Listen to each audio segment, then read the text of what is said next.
Welcome to the Unwieldy Conversation Hour.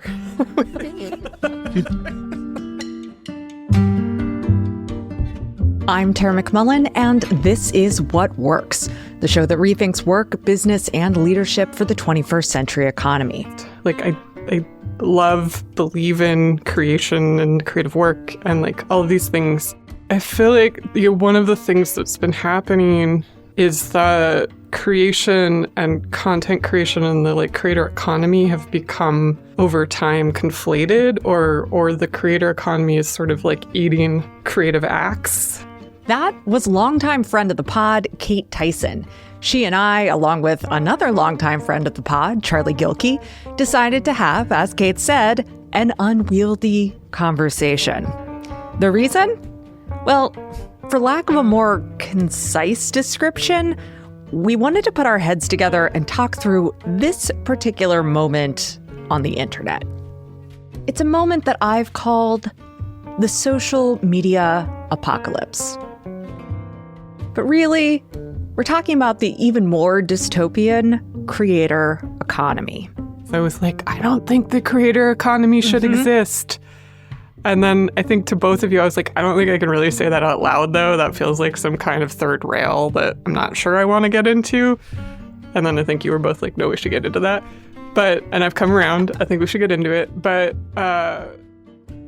according to reporting from Taylor Lorenz and Drew Harwell in The Washington Post last fall, the creator economy is worth about $250 billion globally. That number is projected to nearly double over the next 3 years. YouTube estimated that its creators supported nearly 400,000 full-time jobs in 2022. That's 4 times the number of jobs at General Motors. Platforms like Instagram, YouTube, and TikTok are quite happy to advertise the ways they support creators with features and advice. Their aspirational creator hubs give the distinct impression that becoming a creator is akin to getting paid to be yourself. But at the same time, and this leads me back to this particular moment on the internet that Kate, Charlie, and I wanted to talk about, people are frustrated. I know there are still people out there who like using social media. However, it's increasingly talked about as a necessary evil for a gilded precariat that's trying to look good, sound wise, stay hip, and just figure out how to put food on the table. Further, in the circles that Charlie, Kate, and I run in, and probably you too, since you're listening, there is a huge misunderstanding about the incentives, market forces, and algorithmic nudging at work within the creator economy, especially as they relate to marketing and microbusiness. As you can imagine, this conversation was quite long, quite heady, and a little all over the place, although less unwieldy than I expected it to be. So I'm splitting it into 2 parts. We've got today's episode and then next week's episode. Today, we're thinking through the economics of the creator economy, what's valuable, how that value flows, and who the stakeholders are in this economy.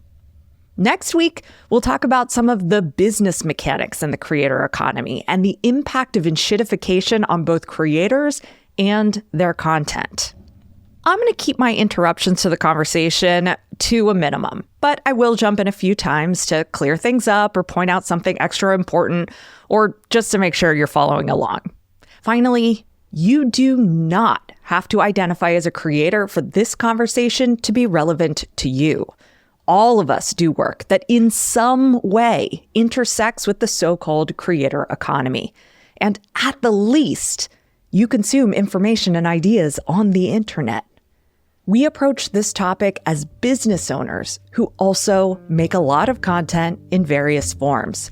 We think strategically about how we show up online and the diverse goals we have. And I think that's going to make this topic relevant to anyone listening. So, without further ado, Kate Tyson, Charlie Gilkey, and me.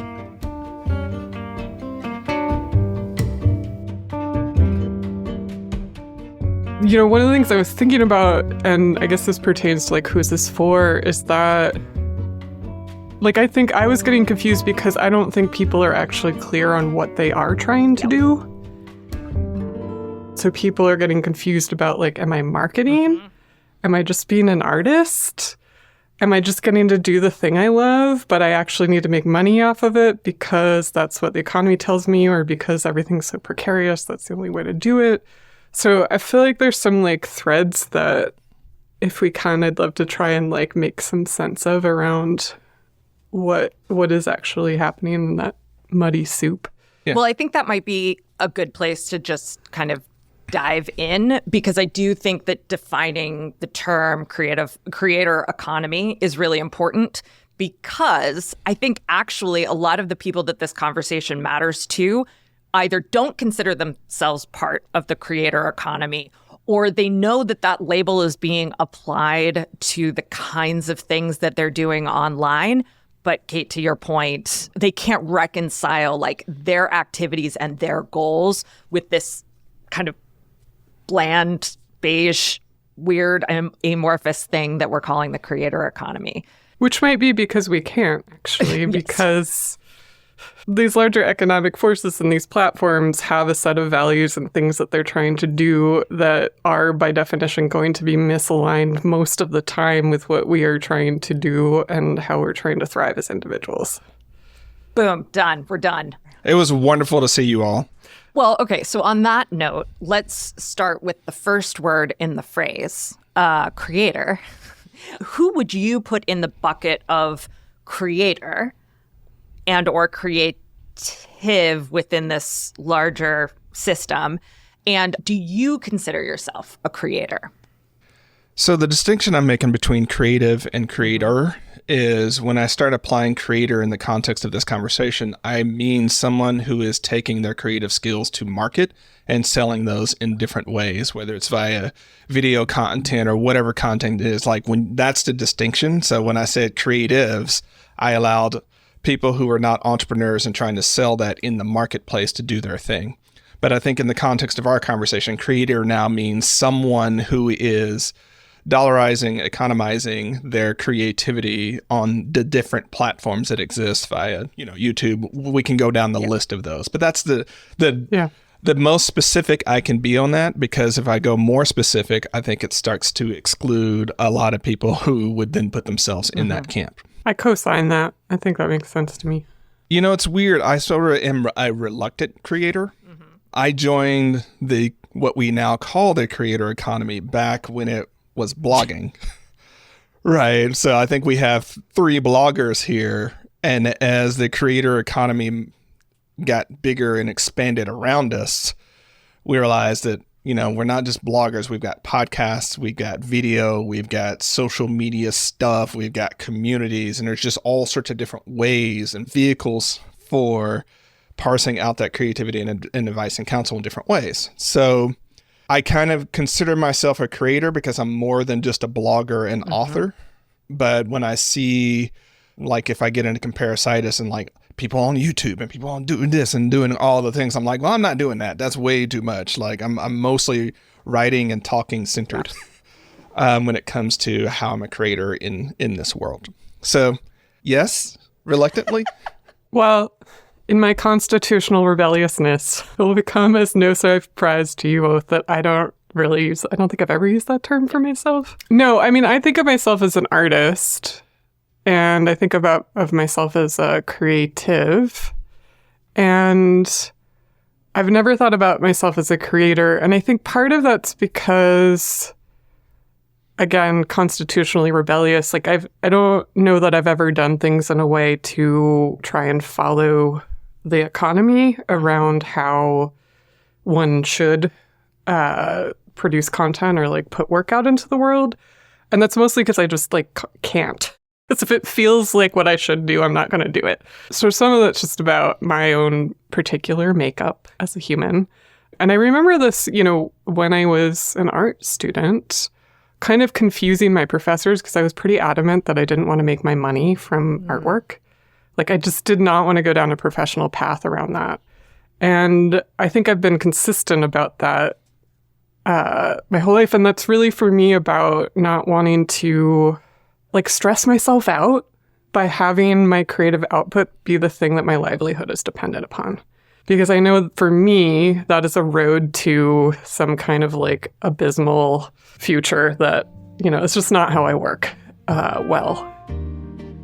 It took me a long time to come around to the term creator. I still don't love it, but I accept it. I remember 6 or 7 years ago now being in a meeting with a tech CEO. They wanted more insight on the kind of people in my audience because they believed that my audience was their audience.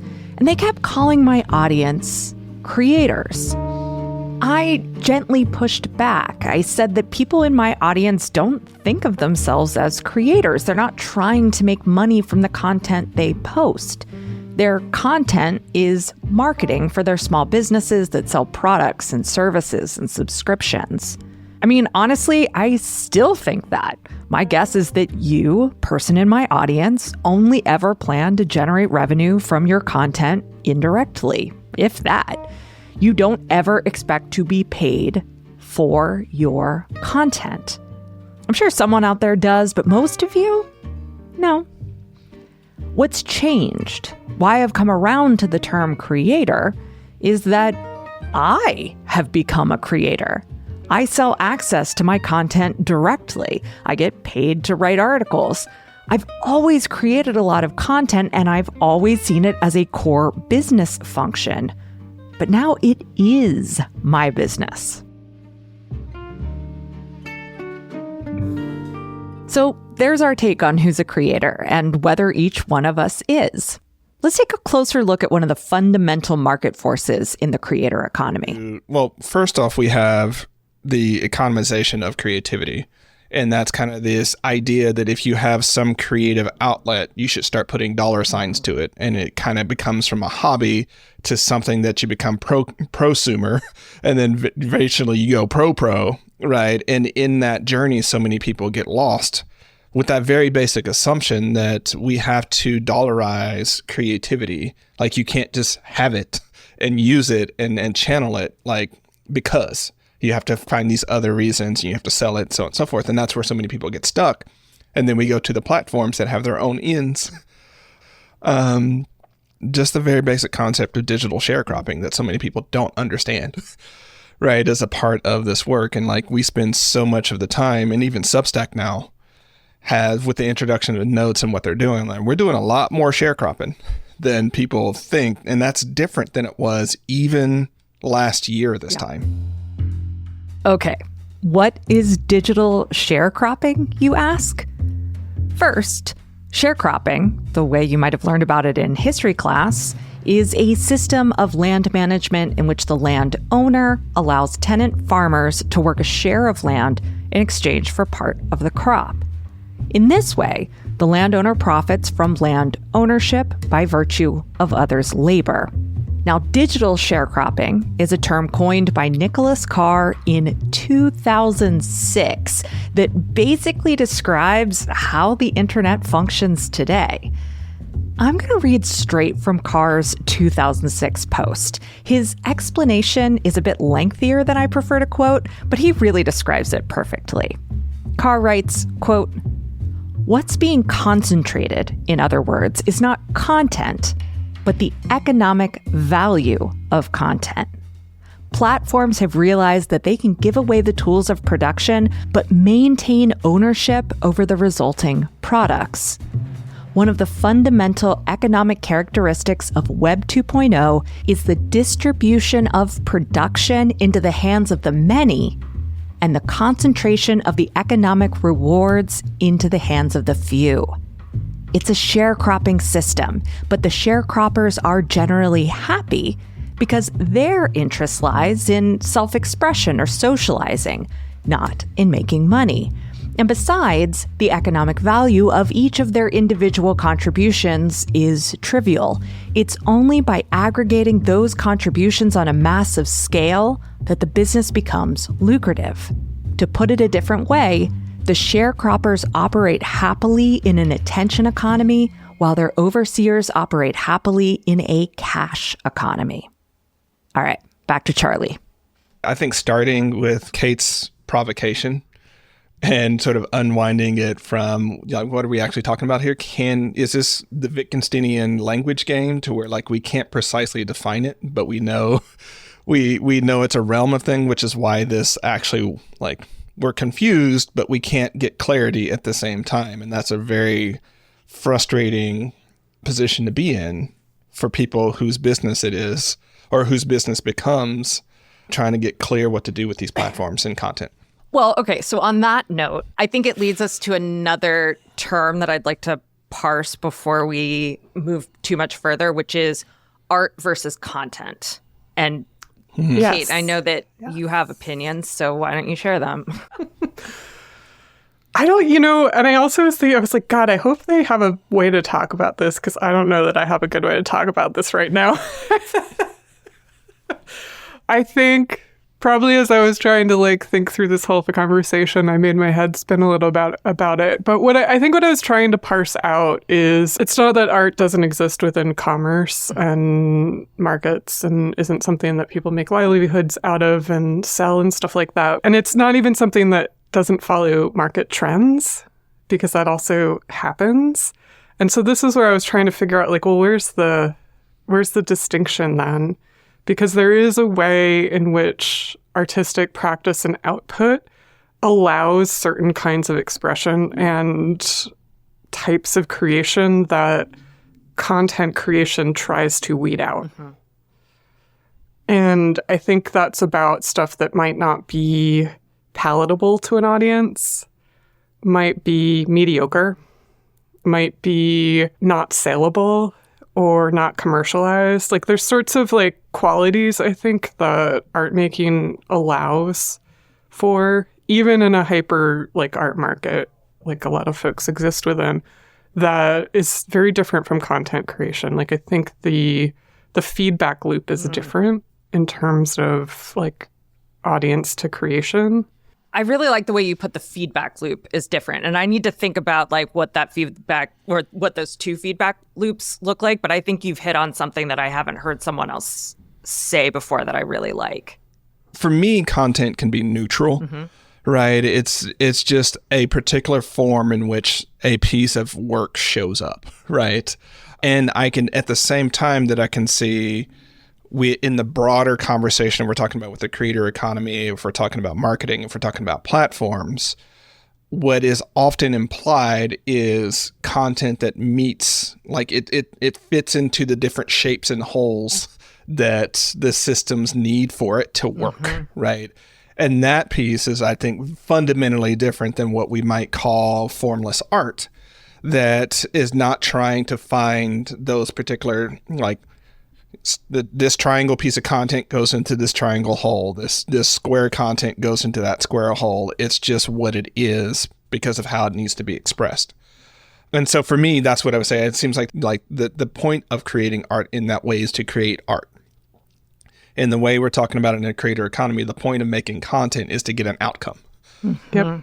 An outcome as specified by the platforms, and whatever they call it, likes, follows, shares, reposts, whatever, right? We're creating for that effect, which may not be the effect of connecting with humans and, transforming humans or helping humans. It's really to get that particular platform outcome. Yeah. I read a definition right before we started recording. They were comparing and contrasting influencer and creator, but their definition was that an influencer is someone who has leveraged platforms to basically transcend algorithms, whereas a creator is someone who plays the game of the algorithm to get the outcomes that they're looking for. And so, Charlie, when you said like it has to fit, the triangle content has to fit in the triangle hole, like I think to me that's very much what that definition was describing. Yeah, I love that. I mean, because we can think about influencers or thought leaders at a certain level where people are like, I want to be like that. I want to be James Clear. I'm just going to do what James Clear does, without understanding the total platform power that James has, or Tim has, or Seth has, or Brene has, or Mel has. Like all of those people, like it doesn't fundamentally matter where they go. They are going to be successful. They are going to create the trend that other creators follow but don't get that result because they don't understand the behind the scenes machinations and the fact that they can do whatever they want at a certain point. Which is a little bit like, to pull it back into the economic realm, this is like, we're talking about market cap. Mm-hmm. Like, can these folks just have a level of quote unquote market capitalization that they can go and shift and morph, and it doesn't really impact their value over time? Like, they can continue to pull that value with them because they cast such a large shadow. Yeah. Whereas, like, even those of us in this room, and you both have larger platforms than I do, like, that's not really true. Like, we could, Yeah. Another way to think about what Kate is talking about here is preferential attachment. Preferential attachment is the idea that once something or someone becomes popular or powerful, their popularity or power will grow. Power and popularity create reinforcing feedback loops.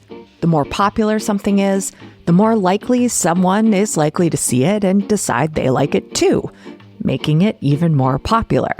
The more powerful someone is, the more likely people will try to get into their network, making them even more powerful. Digital humanities scholar Colin Brook characterizes social media this way, quote, "It's a system that rewards early entry, popularity, originality, and other factors. It's a system where the rich get richer, and entry into the market gets progressively more difficult the longer it exists."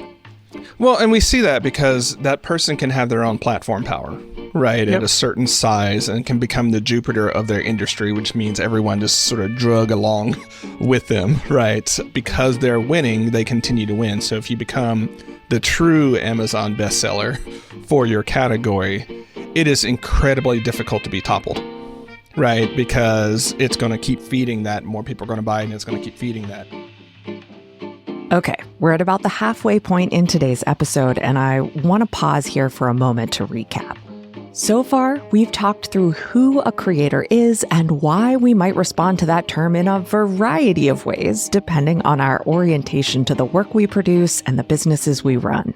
We discussed the sort of macroeconomic forces that differentiate art making from content making.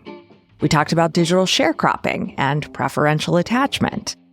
Now, we're going to examine the theory of economy that not only explains how value is being created, but also why it's so exhausting for people like us. Can we talk about vector economics now? Please. Because I feel like this is it's been such a helpful frame for me, and I know, Tara, you've read this too. I don't know if, Charlie, you've read Mackenzie Wark's work on this, but it was really helpful for me to start thinking about the sort of larger systems in a different way. And Mackenzie Wark has written about the vector economy as basically a new mode of production that has evolved outside of capitalism. So it's not, I think the title of the book that this work is situated in is, I'm blanking. Mackenzie Wark is the author of Capital is Dead. Is This Something Worse?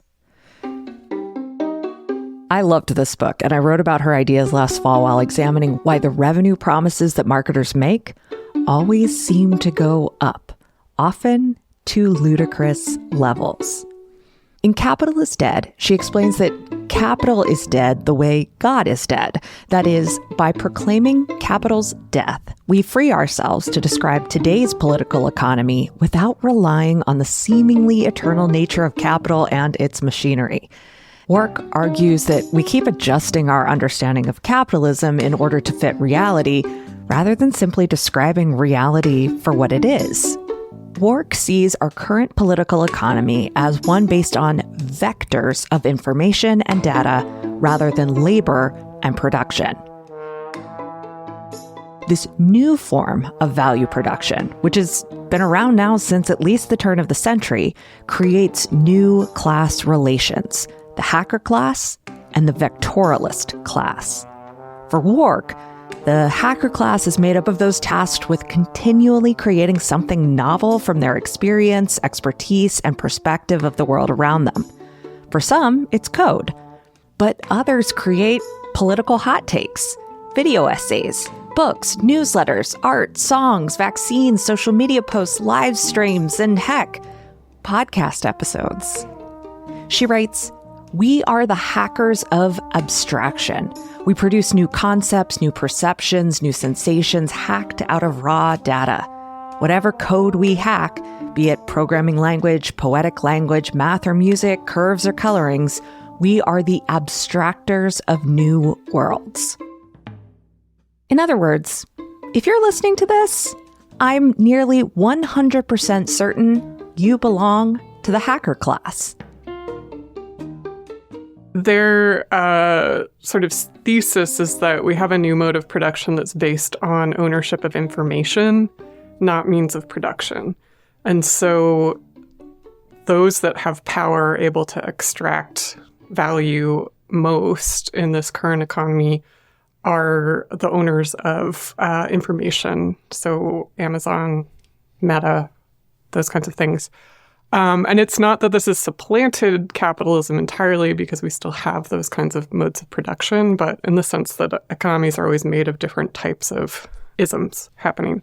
But I found this so helpful, and even in just thinking about like who are these sort of top dogs within these information systems, like what makes them rise to the top of these information economies and be able to kind of work within that.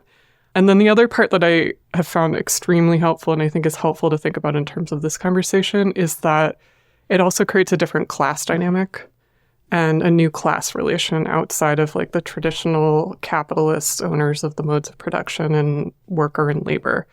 And so it's those of us that are creating content and information are the sort of new labor. In Work's terms, this would be hackers. And then the owners of the means of production are now the folks that own the vectors of information. I really love the way they characterize hackers versus workers, as workers being someone who does the same thing every day, and hackers being people who take the same information and come up with a different way to deliver it every day. Because, dear God, that like describes my life. Right? And it is like this completely, like it has a different effect on the body and the mind, the soul.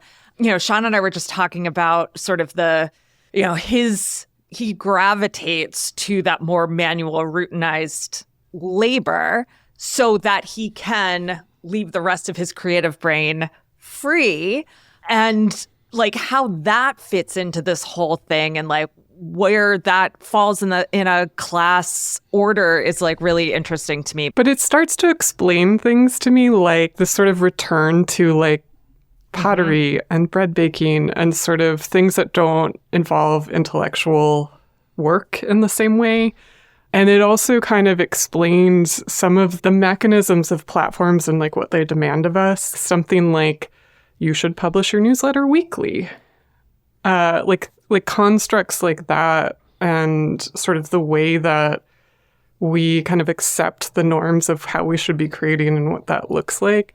Also, entirely, like once you start starting to see this in terms of a larger structure of extraction, and even like personal brands. I mean, what this really like cemented for me was, oh, right, of course, if we've run out of sort of natural resources to extract from, if like, you know, traditional modes of production or, you know, those are becoming more difficult to extract more wealth from in a linear way, then like what better thing to jump to than individuals' own authenticity and like souls and how they make meaning in the world? Like, great. That sounds infinite. Yeah. Well, I love that because, you know, I've been saying for at least the last 12 years or so that to be successful in the creator economy long term, you have to become a synthesist. Because if you're just creating information, you're just sort of pushing that out, you are inevitably competing with Wikipedia, right? And you're not going to win that. But now we can say you're competing with AI. Like there is an inevitability where we can go to Amazon and type, you know, I want to read a novel from, you know, the 1940s that features a redheaded heroine who falls in love with someone who rides a motorcycle and loves cats. And it's going to spit out what looks like a novel, right? And it's going to read like a novel, and it's going to be mistaken for, or maybe perhaps be what is now considered a novel. Well, it turns out you don't need writers for that anymore. And what does that mean when that's how we orient to entertainment and art and things like that? Like in the creator economy, as we've been talking about it, until maybe 2021, the difficulty was creating content. How do you do it? How do you get your button seat and write? How do you publish? How do you do all of this? Like, that was the hard part. It's not the hard part anymore. Creating remarkable content is still from Tara, creating something that really connects, creating that artful content that will still do that in a way that meets the market and market demands is going to be difficult. And it reminds me of, this comes from Sapiens by Yuval Harari, right? So there are 3 levels of reality, or 3 kinds of reality. So there's objective reality, which is just facts in the world, right? Rocks are hard, water's wet, so on and so forth. It doesn't matter about the observer. There's subjective reality, which is our feelings, our beliefs, our our internal narrative. And it's true because it's true for us. But this 3rd level that's important for what we're talking about is intersubjective reality, which is the stuff that exists in the world and it has value because we agree it has value.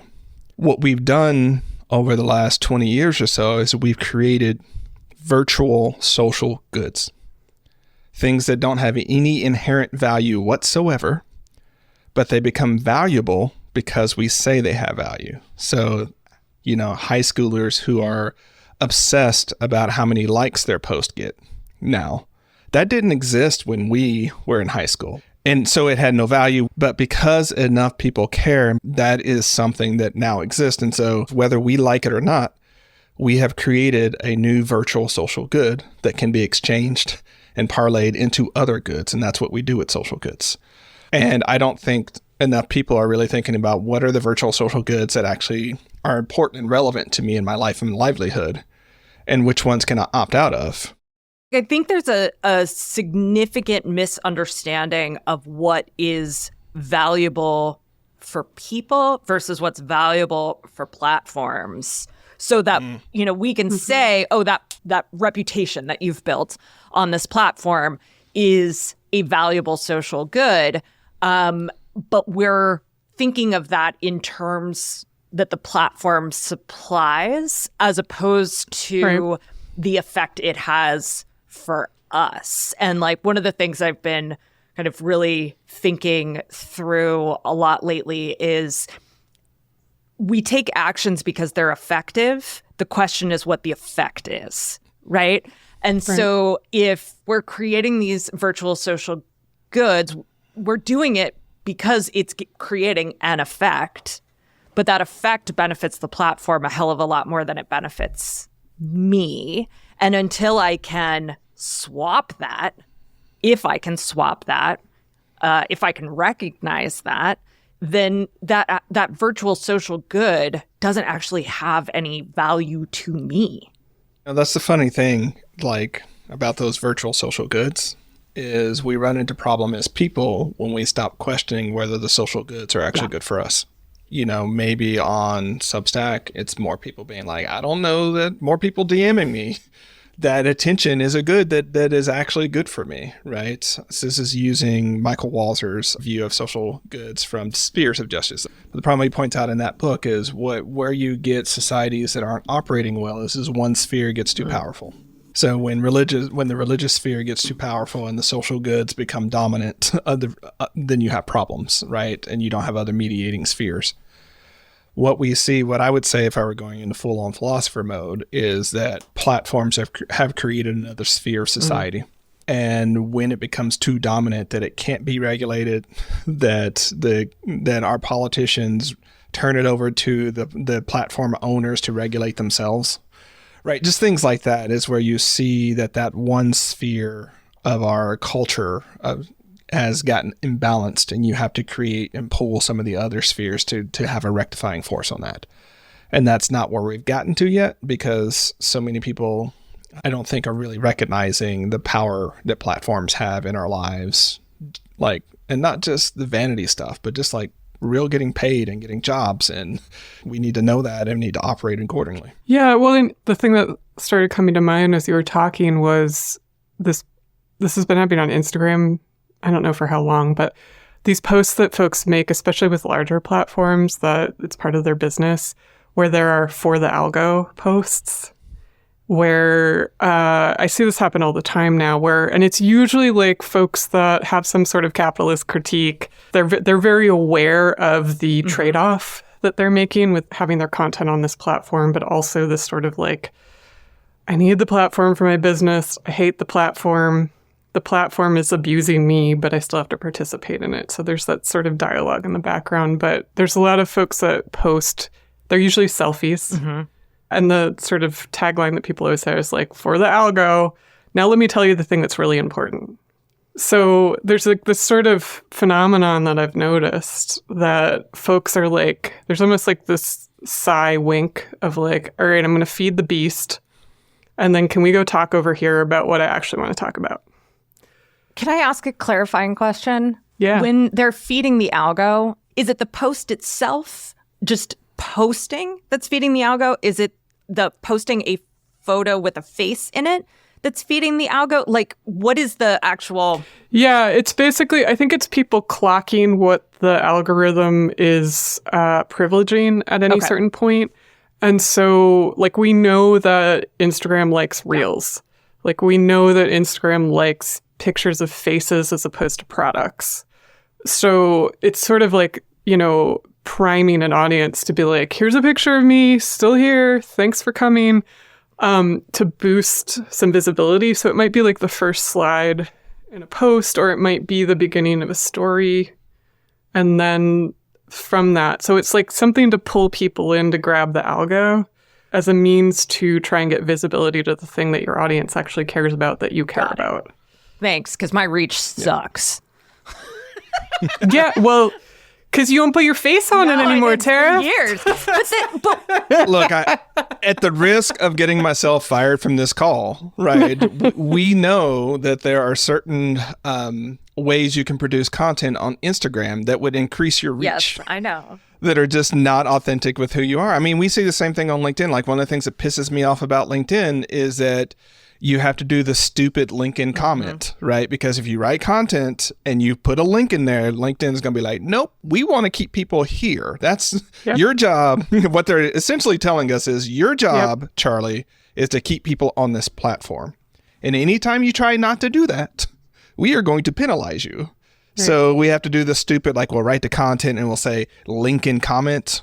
And then, you know, you got to go like comment to 3 or 4 people. So the algos are like, okay, you're playing our games, you know, do all these things. And then you could jump back 5 minutes later and put a link in your comment so that people can actually see what you're talking about. Like, when we're talking about content, what pisses us off about it, it's like, okay, how many games do we need to play with the bros for us to not have them get in the way and be a mediator in the relationship that we've had with people who ostensibly opted in to show up because they wanted to follow people, but now they're only able to follow the frames and the pictures and the content that the people that are on the platform present, playing their rules. That's where it gets super frustrating.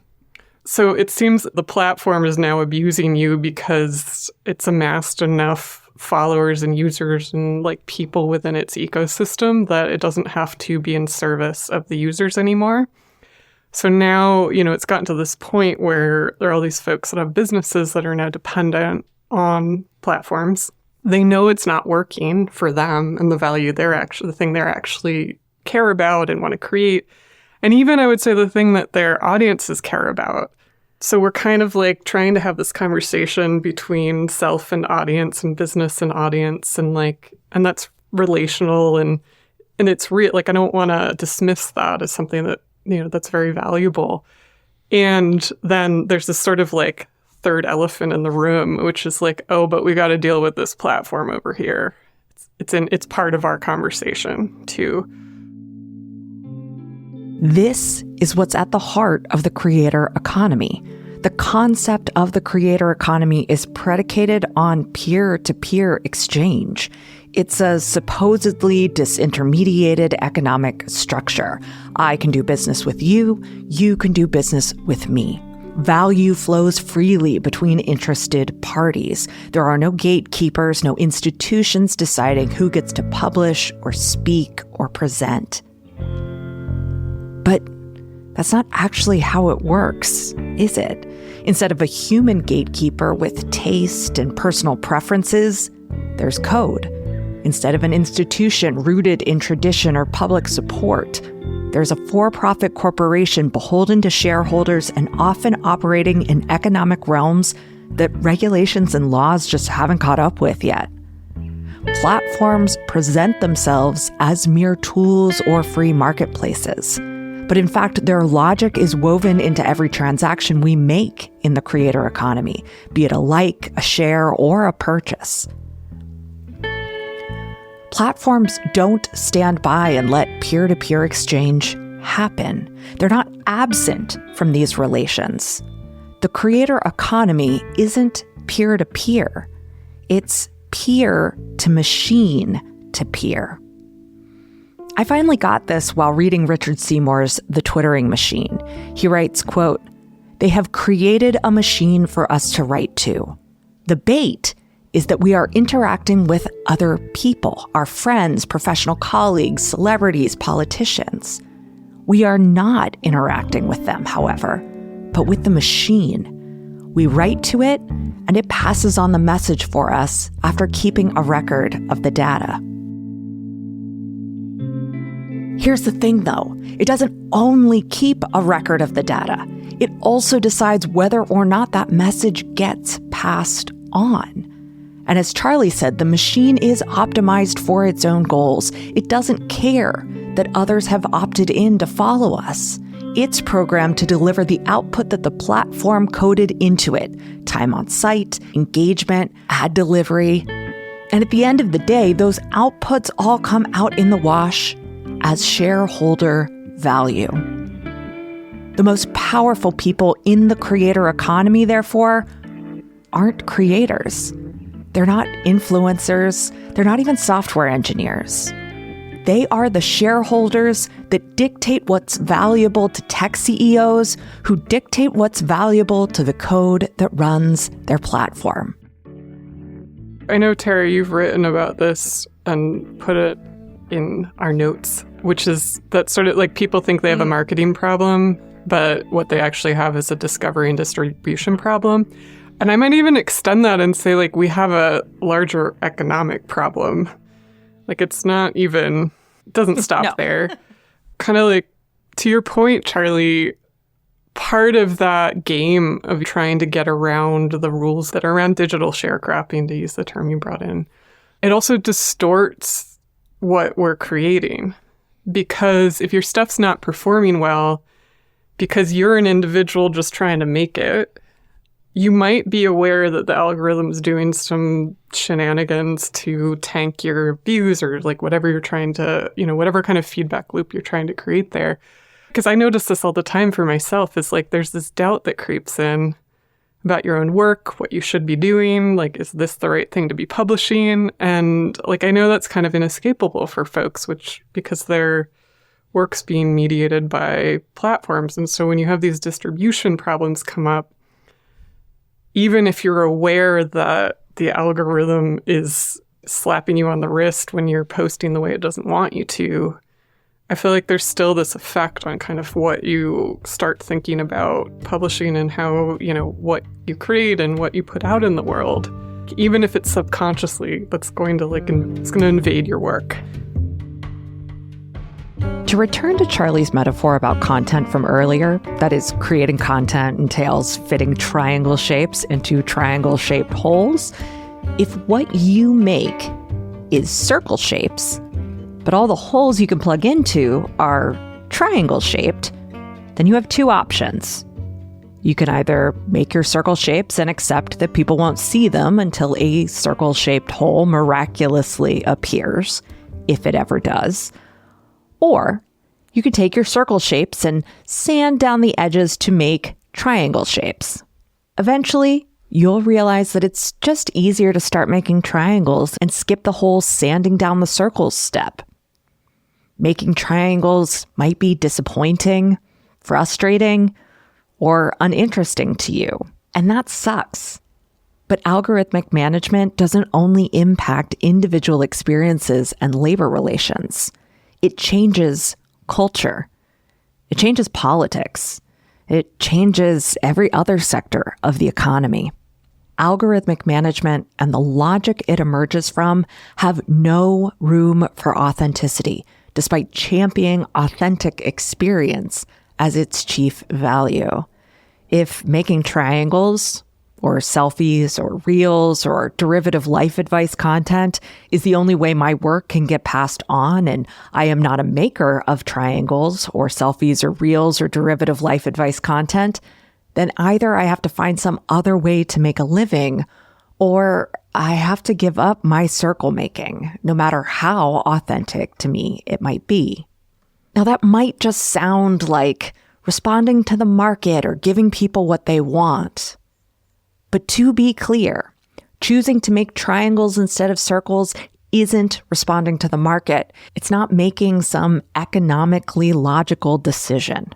Because algorithms and platforms are not markets. And the creator economy, well, it isn't an economy. Circles may well be in demand, but if the circles don't provide the output that platform shareholders want, then it doesn't matter how many people want circles. Now, that's very abstract, and frankly, it's kind of silly. But the same mechanism is at work in something much more tangible, like the U.S. housing market. There is huge demand for affordable housing. There is huge demand for multi-unit buildings. There is huge demand for single-family homes that cost something reasonable to a family living off the median household income. Yet a complex system of building regulations, local governance, lending policies, developer priorities, and tax policy mean that contractors are busy building second homes for hedge fund managers and healthcare company bigwigs instead of building the kind of homes we actually need. That complex system, well, it's a kind of algorithm.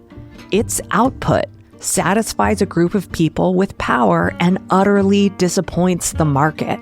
That is, the people who actually want to pay rent or buy homes. At this point, you're probably wondering, what do I do now?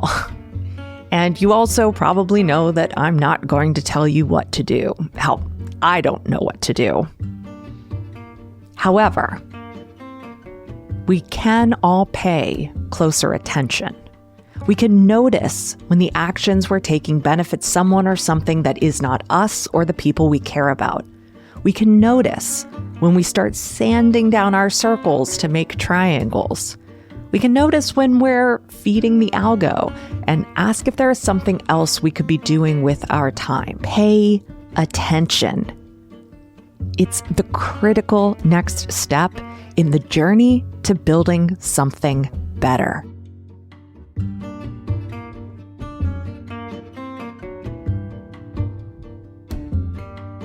Next week, we'll continue the conversation and talk about the small business repercussions of working in the creator economy, as well as how creators, small business owners, and independent workers could push back on platforms.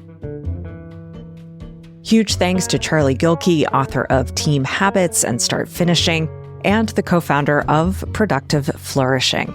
You can find him at productiveflourishing.com. And huge thanks to Kate Tyson, the only artist I know who runs a bookkeeping and consulting agency. You can find that agency at wonderwellconsulting.com and her writing at katetyson.substack.com. You can also find her podcast, Whiskey Fridays, wherever you listen to What Works.